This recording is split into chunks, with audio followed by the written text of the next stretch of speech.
Pinangunahan ni Senate Majority Floor Leader Francis Tolentino ang pamamahagi ng 5,000 pesos bawat isa sa 177 benepisyaryo ng tulong panghanapbuhay sa ating Disadvantaged Displaced Workers o TUPAD sa Pag-asa Gymnasium sa Science City of Muñoz, Nueva Ecija.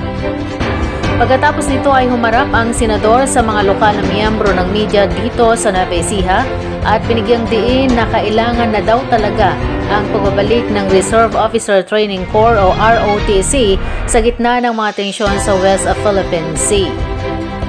Iginiit ni Tolentino na kasama na rin nito ang pagpapalakas ng ating Philippine Navy.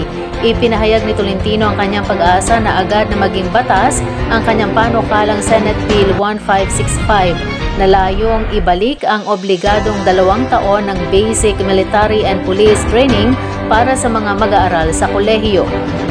Naniniwala siya na ang programa ng ROTC ay makatutulong ng malaki sa pambansang depensa at sa pagpapalalim ng pagmamahal sa bayan, pambansang pagkakaisa at disiplina sa mga kabataan. Pagkatapos sa Muñoz ay nagtungo din ang senador sa San Jose City at namahagi din ng tulong doon sa mga benepisyaryo ng TUPAD.